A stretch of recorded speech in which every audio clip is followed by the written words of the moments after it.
On November 9, 1914, in Vienna, Austria, Hedwig Eva Maria Keisler was born into a Jewish family. Her father was a director at the Bank of Vienna and her mother a concert pianist.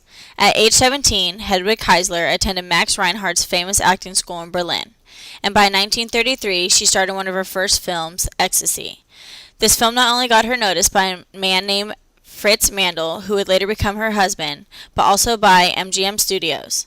It was in 1937 she signed a contract with MGM in Hollywood with the help of Louis B. Mayer of MGM, who had hired Hedwig Eva Maria Keisler and gave her the name Hedy Lamarr.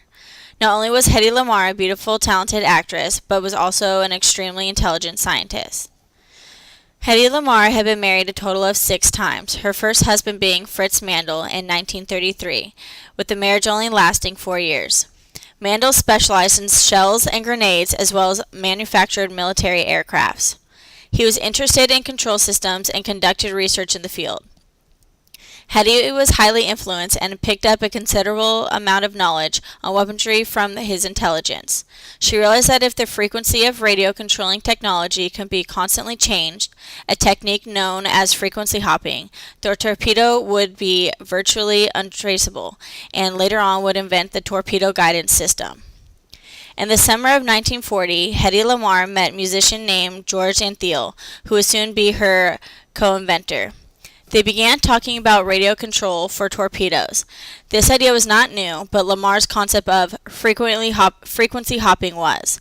Lamarr and Antheil worked on the idea of frequency hopping for several months when they decided to send a description of it to the National Inventors Council.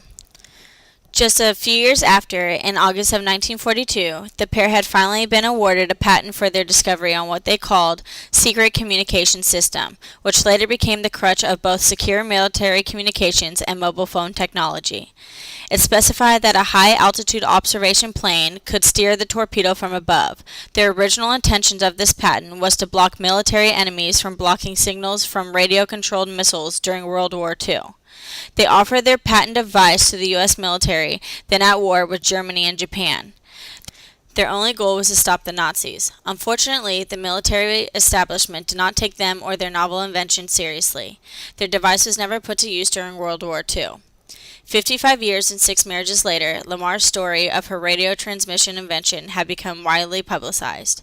In 1997, having never received any recognition for her ingenuity, Lamarr was given the EFF Electronic Frontier Foundation Award for their invention.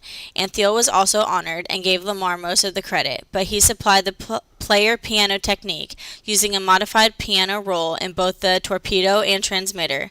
The changing frequencies would always be in sync. A constantly changing frequency cannot be jammed. Hedy's son accepted the award for her since she no longer made public appearances. From her Florida apartment where she lived on a pension from the Screen Actors Guild, Lamarr responded, "It's about time." On January 19th of 2000, Hedy Lamarr had died in her home in Orlando, Florida.